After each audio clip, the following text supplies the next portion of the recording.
श्री शिवाय नमस्तुभ्यम। हर हर महादेव। आज 10 जनवरी श्री शिव महाप्राण कथा जो कि सूरत गुजरात से चल रही थी, आज अंतिम दिन की शिव महाप्राण कथा पूर्ण हो चुकी है। आज की कथा में गुरुजी ने जो उपाय पत्र उपयोग की जानकारियाँ दी हैं, सभी जानकारी उपाय पत्र उपयोग की जानकारी आपको इसी वीडियो के माध्यम से प्राप्त होने वाली है। साथ ही 5 बिल्कुल नए उपायों की जानकारी गुरुजी ने दी है, जो कि बच्चों के लिए अघोरेश्वर महादेव के नाम से किए जाने वाले उपाय की है। साथ ही प्रदोष के दिन करने वाले अघोरेश्वर महादेव के नए उपाय की भी जानकारी दी है। अलोनी जो गोबरी होती है उसका जो कंडा बनाया जाता है एग्जाम में सफलता प्राप्ति के लिए अघोरेश्वर महादेव के नए उपाय की जानकारी दी है। साथ ही रोग मुक्ति के लिए अघोरेश्वर महादेव के उपाय की जानकारी दी है और ब्लॉकेज होने पर अघोरेश्वर महादेव के उपाय की जानकारी दी है। आज की वीडियो बहुत ही इंटरेस्टिंग होने वाली है। सभी जो उपाय हैं अघोरेश्वर महादेव के नाम से किए जाने वाले उपाय हैं और सब में अलग अलग आपको उपाय करना है, किस में कैसे करना है, इसकी पूरी जानकारी आपको आज के इस वीडियो में प्राप्त होने वाली है। आज अंतिम दिन की कथा में गुरुजी ने 14 उपाय पत्र उपयोग की जानकारियाँ दी हैं। किसी कारणवश यदि आपने आज कथा नहीं सुन पाए हैं तो पूरी कथा का रास्ता तो आपके छोटे से वीडियो से प्राप्त होने वाला है। तो बढ़ते हैं आज की कथा की पहली जानकारी की ओर। रुद्राक्ष के 4 स्वरूप होते हैं, सफ़ेद, लाल, पीला और श्याम। 4 प्रकार के रुद्राक्ष होते हैं, 4 स्वरूप होते हैं। रुद्राक्ष कई प्रकार के होते हैं, 1 मुखी से लेकर 14 मुखी तक रुद्राक्ष शिव महापुराण में बताए गए हैं। मतलब एक रुद्राक्ष में 14 लाइनें होती हैं, तो वो रुद्राक्ष जो हैं शिव महापुराण में 1 मुखी से 14 मुखी तक बताए गए हैं। वहीं 1 मुखी से 24 मुखी तक वर्णन स्कंद पुराण में वर्णित है। आज की कथा में गुरुजी ने रुद्राक्ष से संबंधित जानकारियाँ भी दी हैं, जो कि हमने कल के वीडियो में भी आपको गुरुजी की किताब से बताई थी, और वही टॉपिक पे आज गुरुजी ने रुद्राक्ष से वर्णित जानकारी आज की शिव महापुराण कथा में दी है। बढ़ते हैं आज की कथा की दूसरी जानकारी की ओर। बहुत सालों के बाद ये बात आज इस व्यासपीठ से निकली है। 2 रुद्राक्ष ऐसे होते हैं जो रोग बीमारी होने पर हमें लाभ प्रदान करने वाले होते हैं। एक होता है पंचमुखी रुद्राक्ष, जिसमें 5 लाइनें होती हैं। 5 मुखी रुद्राक्ष हमारी जो रोग बीमारियां होती हैं उसमें लाभ देखने को मिलता है, और एक जो 7 मुखी रुद्राक्ष होता है उसमें भी हमें लाभ प्रदान होता है, रोग बीमारी से दूर होते हैं हम। 7 मुखी रुद्राक्ष, जिसमें एक रुद्राक्ष में जो होती है 7 लाइनें होती हैं, वो 7 मुखी रुद्राक्ष कहलाता है। बढ़ते हैं आज की कथा की तीसरी जानकारी की ओर। गुरुजी ने कहा, पूर्व में अश्वमेध यज्ञ होता था, पर आज का व्यक्ति अश्वमेध यज्ञ प्राप्त नहीं कर सकता, तो वशिष्ठ बाबा और विश्वामित्र जी ने अश्वमेध का कपूर बना दिया, और जब हम आरती करते हैं उसके बाद कपूर प्रज्वलित करते हैं तो हमें अश्वमेध यज्ञ के फल की प्राप्ति प्रतिदिन हो जाती है। बढ़ते हैं आज की कथा की चौथी जानकारी की ओर। गुरुजी ने कहा, हम जो मोली हाथ में बांधते हैं वो क्यों बांधते हैं, उसकी क्या महत्वता है, तो हम कोई और बंधन में ना पड़ सकें इसलिए हम भगवान की पूजन में उपयोग होने वाली मोली को हमने हाथ में बांधे रखते हैं। बढ़ते हैं आज की कथा की 5वीं जानकारी की ओर। माताएं मांग क्यों भरती हैं? गुरुजी ने कहा, सिंदूर का कलर शिव की रोशनी की तरह होता है, और ये मांग का मंगलसूत्र एक माँ को इतना बल प्रदान करता है कि भले ही वो पढ़ी लिखी ना हो पर अपनी संतान को पढ़ने की अच्छी शिक्षा देने का बल रखती है। बढ़ते हैं आज की कथा की 6वीं जानकारी की ओर।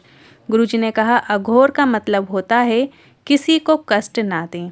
सच्चा संत होगा तो कभी किसी को ताना नहीं देगा, गाली नहीं देगा, किसी को बुरा भला नहीं कहेगा, बद्दुआ नहीं देगा, पर सच्चा होगा वो संत तभी ऐसा हो सकता है। कई लोग कहते हैं हमारे भजन में इतना बल है कि हमने इतनी भक्ति की है कि हमें तो स्वयं भगवान लेने आएंगे, पर ऐसा हो ही नहीं सकता, होगा ही नहीं, क्योंकि तुमने किसी को आड़ा टेढ़ा बोला है, किसी को बद्दुआ दी है। बढ़ते हैं आज की कथा की 7वीं जानकारी की ओर। एक माता ने पत्र के माध्यम से लिखा, क्या हमारा रुद्राक्ष खंडित हो जाएगा? किसी के बच्चे होने पर गए थे तो क्या हमारा रुद्राक्ष खंडित हो जाएगा? या हॉस्पिटल गए थे या शमशान में गए थे तो क्या हमारा रुद्राक्ष खंडित हो सकता है? रसोलाधर में पहने हुए थे तो क्या हमारा रुद्राक्ष जो है वो खंडित हो सकता है? कोई शांत हो गया है घर में एकदम से और हम रुद्राक्ष पहने हुए थे तो क्या वो हमारा रुद्राक्ष जो है वो खंडित हो गया है? नशे करने के वाले के साथ बैठ गए हैं या मांस मदिरा वाले के साथ बैठ गए हैं, ऐसी स्थिति में क्या हमारा रुद्राक्ष अशुद्ध हो जाएगा? तो गुरुजी ने कहा, रुद्राक्ष का कार्य है शुद्धि प्रदान करने का, वो कभी भी अशुद्ध नहीं हो सकता। लोग तकलीफ आने के बाद रुद्राक्ष पहनते हैं, हम कहते हैं रुद्राक्ष को पहले से पहन के रखो, बीमार होने का इंतज़ार क्यों करना, पहले से आप रुद्राक्ष धारण कर सको। एक रुद्राक्ष सभी के गले में होना चाहिए। बढ़ते हैं आज की कथा की 9वीं जानकारी की ओर। कई लोग कहते हैं हम रुद्राक्ष सिद्ध कैसे करें, तो शिव महाप्राण की कथा कहती है मंदिर ले जाकर भी नहीं, अपने घर पर ही आप शंकर भगवान के शिवलिंग पे श्री शिवाय नमस्तुभ्यं, नमः शिवाय, ओम नमः शिवाय, इनमें से किसी भी मंत्र का स्मरण करते हुए शिवलिंग पर स्पर्श कराने के बाद धारण कर लीजिए। मात्र इतना ही आप यदि कर देंगे तो आपका रुद्राक्ष सिद्ध हो जाता है। बहुत बल होता है इन पंचाक्षर मंत्र में, श्री शिवाय नमस्तुभ्यं मंत्र में, षडाक्षर मंत्र में। तो आप अपने ही घर के शिवलिंग पे स्पर्श कराकर वो रुद्राक्ष आप पहन सकते हैं, आप उसे सिद्ध कर सकते हैं। बढ़ते हैं आज की कथा की 10वीं जानकारी की ओर।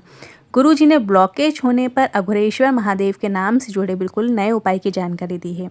यदि किसी के शरीर में ब्लॉकेज आ गए हैं, डॉक्टर ने ऑपरेशन की बोल दिया है, तो डॉक्टर के पूरे इलाज के साथ आपको ये अघोरेश्वर महादेव का नाम लेते हुए सरल और आसान उपाय करना है। देखिए, आपको डॉक्टर से भी पूरा इलाज लेना है, पूरा ट्रीटमेंट जो डॉक्टर कहें, पूरी दवाइयाँ लेनी है, जो जो वो बताएं सारी चीज़ें करनी है, पर साथ साथ आप ये उपाय ज़रूर करके देखिएगा। एक बेलपत्र शिवलिंग पे आपको अर्पित करना है। बेलपत्र की डंडी आपकी ओर होना चाहिए, इस तरीके से आपको शिवलिंग के ऊपर अर्पित करनी है।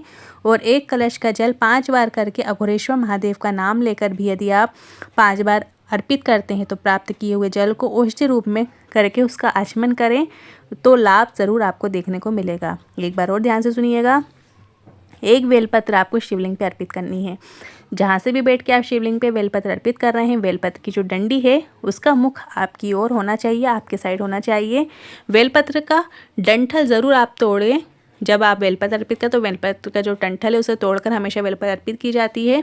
कई लोग वैसे की वैसी बेलपत्र अर्पित कर देते हैं, तो आप ध्यान दीजिएगा जब भी आप बेलपत्र अर्पित करें तो पीछे का जो भाग है उसे तो आप तोड़ के अलग कीजिए, फिर आपको बेलपत्र अर्पित करनी है। तो जो बेलपत्र की डंडी है वो आपकी ओर होना चाहिए।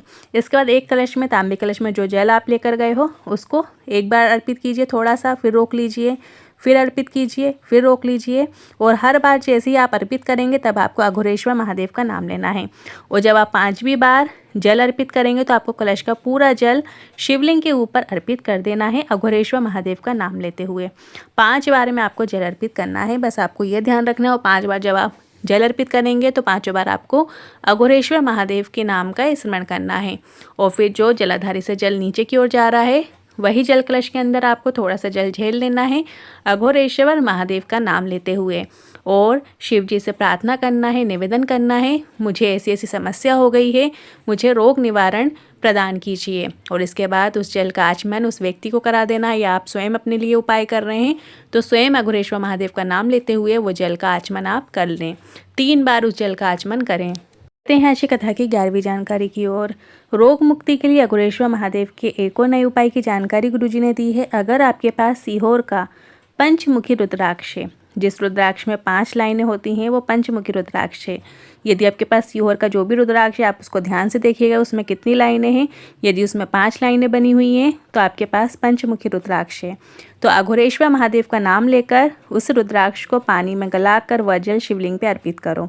एक तांबे के कलश में पानी भर लो, रुद्राक्ष को डाल दो, सीहोर का जो रुद्राक्ष है आपके पास, और थोड़ी देर गले रहने दो, या आप रात में भी जल भरकर पानी में गला सकते हैं, या कुछ घंटों के लिए सुबह सुबह भी आप गला सकते हैं। इसके बाद वो जल आपको शिवलिंग के ऊपर अर्पित करना है।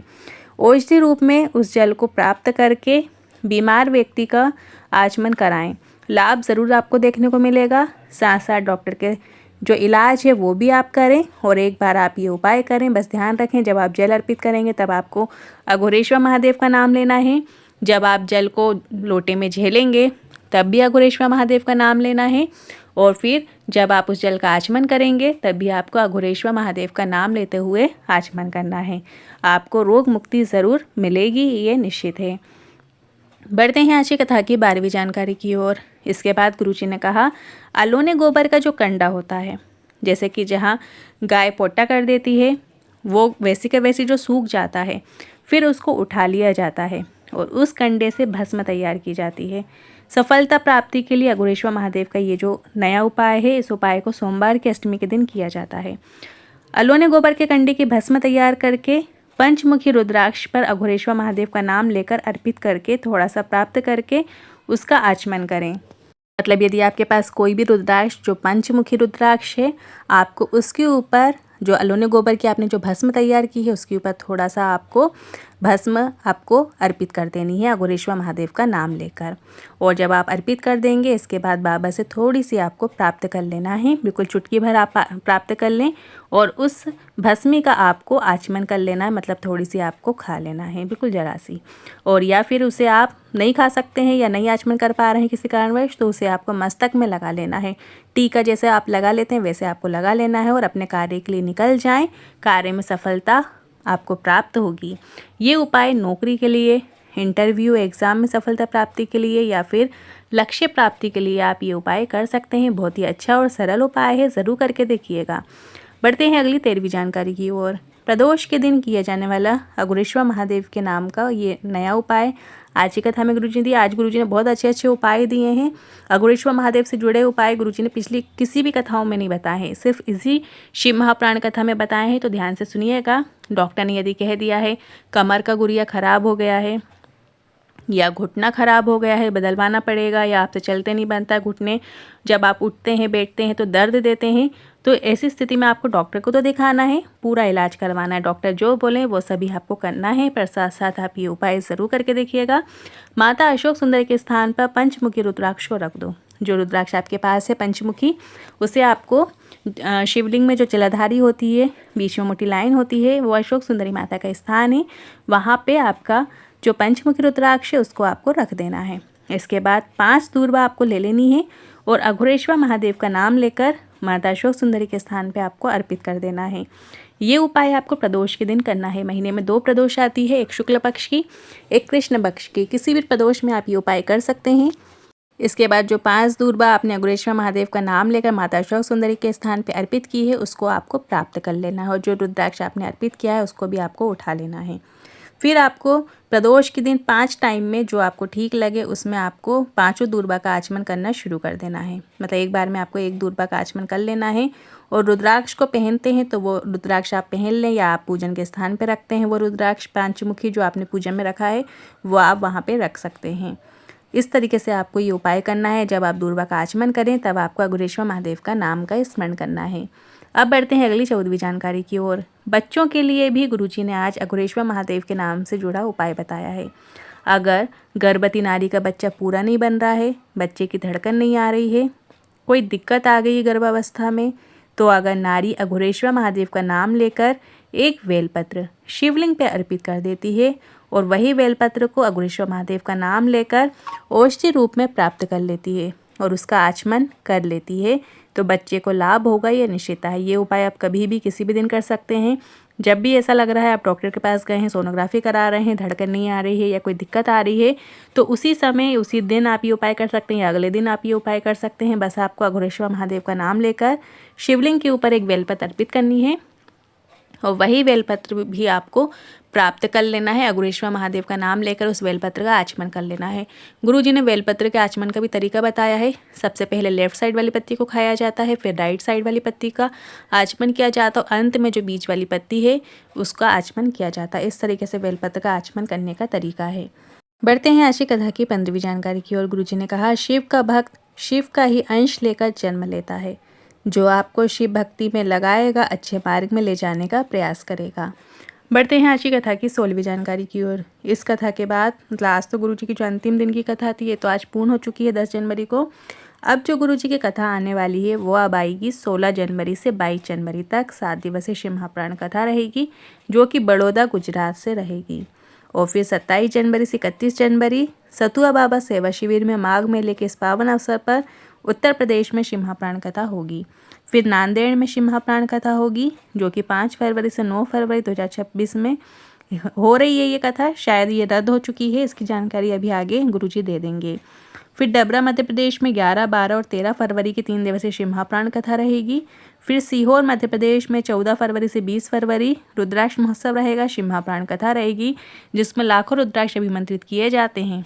वर्ष भर हम सीहोर को बृहस्पति धाम जाकर उस रुद्राक्ष को प्राप्त करते हैं। ये वही रुद्राक्ष होते हैं जो महाशिवरात्रि के इस पावन अवसर पर अभिमंत्रित किए जाते हैं। और अभी जो रुद्राक्ष है ये 15 जनवरी से रुद्राक्ष वितरण बंद हो जाएंगे। तो जो लोग अपना रुद्राक्ष चाहते हैं वो अभी के बस कुछ दिन ही बचे हैं जो शेष, उनमें अपना रुद्राक्ष जाकर प्राप्त कर सकते हैं, क्योंकि इसके बाद रुद्राक्ष वितरण बंद रहेगा। सीहोर को बृहस्पति धाम में 15 जनवरी से रुद्राक्ष वितरण बंद है। पढ़ते हैं गुरु जी की किताब में। गुरु जी ने जो जानकारियाँ दी हैं रुद्राक्ष से संबंधित, उसकी झलक देख लेते हैं। एक मुखी रुद्राक्ष के बारे में यहाँ पे बताया गया है कि यह रुद्राक्ष साक्षात शिव रूप होता है, अत्यंत ही दुर्लभ होता है। एक मुखी रुद्राक्ष सूर्य का प्रतीक माना जाता है। जिस परिवार में एक मुखी रुद्राक्ष दाना होता है, जिस भी घर में यदि एक मुखी का रुद्राक्ष का मनका आपके घर में होता है, वहाँ पर सभी कार्य बिना किसी परेशानी के संपन्न हो जाते हैं। यह ब्रह्मा हत्या से मुक्ति प्रदान करने वाला, धर्म अर्थ काम मोक्ष प्रदायक होता है। मुखी रुद्राक्ष बहुत ही कम मिलते हैं, तो यदि आपके पास एक मुखी रुद्राक्ष है तो कमेंट के जरिए जरूर बताइएगा। साथ ही दो मुखी रुद्राक्ष जो होते हैं, ये रुद्राक्ष अर्धनारीश्वर का स्वरूप होते हैं। ये अनेकों पापों से मुक्ति दिलाने वाले होते हैं। आपसी प्रेम बढ़ाने में ये सहायक होते हैं। दो मुखी रुद्राक्ष पिता पुत्र, पति पत्नी, भाई बहन, माता पुत्र के आपसी मतभेद को दूर करता है दो मुखी रुद्राक्ष। यदि मोटापा है, पेट संबंधी रोग है, संतान उत्पत्ति में बाधा है आदि रोगों में इसे धारण करना चाहिए। इस दाने को धारण करने वाला व्यक्ति स्वस्थ, लोकप्रिय, सभी को अपनी ओर आकर्षित करने वाला होता है। इससे गर्भ रक्षा व मनोकामना की भी पूर्ति होती है। दो मुखी रुद्राक्ष का भी विशेष महत्व हमारे शास्त्रों में बताया गया है। तीन मुखी रुद्राक्ष विद्या अध्ययन के लिए, कार्य होने में, मनचाही सफलता के लिए, हीन भावनाओं से उभरने के लिए, मानसिक जो तनाव चल रहा होता है उससे निजात पाने के लिए, विवाह बाधा हटाने के लिए, दुर्घटना का जो भय लगता है कि दुर्घटना हो जाए तो उस भय को हटाने के लिए भी तीन मुखी रुद्राक्ष को धारण किया जाता है। नेतृत्व शक्ति का विकास करने के लिए एवं बुद्धि बढ़ाने के लिए इस दाने को विधि पूर्वक धारण करना चाहिए। तीन मुखी रुद्राक्ष की भी अपनी एक अलग विशेषता है। अब है चार मुखी रुद्राक्ष। चार मुखी रुद्राक्ष का क्या महत्व है, जो कि हमारे शास्त्रों में बताया गया है कि ब्रह्मा जी की शक्ति से युक्त ये दाना होता है, ये मन का होता है। मन बुद्धि जो बच्चे होते हैं, पढ़ने में कमज़ोर बच्चे होते हैं, वाक सिद्धि, निर्भरता, सृजनात्मक शक्ति का विकास करने के लिए, विद्या ज्ञान की वृद्धि करने के लिए, मन को शांति प्रदान करने के लिए, लकवाग्रस्त जो रोगी होते हैं उनके लिए यह रुद्राक्ष अत्यंत चमत्कारिक परिणाम देने में सक्षम है। श्री समृद्धि भी इस रुद्राक्ष को धारण करने से अवश्य ही बढ़ती है। यह धर्म अर्थ काम मोक्ष प्रदान करने में पूर्ण रूप से सक्षम होता है। ब्लड प्रेशर, मानसिक तनाव, गो हत्या के पाप से निवारण हेतु श्री समृद्धिदायक, आध्यात्मिक उन्नति एवं कुंडली जागरण में ये सहायक होता है। इसे किसी भी कार्य सिद्धि के लिए, मंत्र जाप करने के लिए एवं मनोकामना पूर्ण करने के लिए उपयोग में लाया जाता है। चार मुखी रुद्राक्ष का भी कितना अच्छा महत्व हमारे शास्त्रों में बताया गया है। अब बारी आती है पांच मुखी रुद्राक्ष की। कालांगी रुद्र का प्रतीक, सबसे सस्ता, सर्वसुलभ यह दाना अधिकांशतः अपने कम मूल्य के कारण असली ही मिलता है। जो पंचमुखी रुद्राक्ष होता है वो ज़्यादातर आसानी से मिल जाता है। जहाँ अन्य रुद्राक्ष का एक दाना धारण करना पर्याप्त होता है, वहीं इसके 3 दाने धारण करना चाहिए। ब्लड प्रेशर, मानसिक तनाव, गो हत्या के पाप से निवारण हेतु, श्री समृद्धिदायक, आध्यात्मिक उन्नति एवं कुंडली जागरण में ये सहायक होता है। इसे किसी भी कार्य की सिद्धि के लिए, मंत्र जाप करने के लिए एवं मनोकामना पूर्ण करने के लिए उपयोग में लाया जाता है। जैसे जो 108 रुद्राक्ष की माला बनती है वो ज़्यादातर पंचमुखी रुद्राक्ष की ही बनाई जाती है। तो उससे आप यदि मंत्र जाप करते हैं तो आपकी जो मनोकामना रहती है वो जल्दी ही पूर्ण होती है। इस तरीके से पंचमुखी रुद्राक्ष का महत्व हमारे शास्त्रों में बताया गया है। अब है 6 मुखी रुद्राक्ष। शुक्र अधिपति यह दाना सभी प्रकार के सांसारिक कष्टों से रक्षा करने में सहायक होता है, ज्ञान देता है, बुद्धि देता है, ऐश्वर्य प्रदान करने में 6 मुखी जो रुद्राक्ष होता है वो सहायक होता है।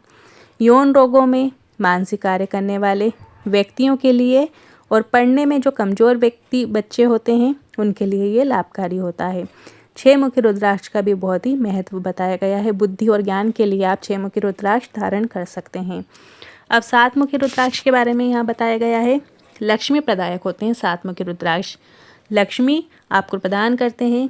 7 मुखी यदि दाना है आपके पास, 7 मुखी रुद्राक्ष है आपके पास, तो सप्तमातृकाओं का प्रभाव रखता है। धन, ऐश्वर्य, समृद्धि, आरोग्यता एवं दरिद्र नाश करने में यह दाना अपना विशेष प्रभाव दिखाता है। मतलब कुल मिलाकर धन, लक्ष्मी और ऐश्वर्य समृद्धि के लिए 7 मुखी रुद्राक्ष को पहना जाता है।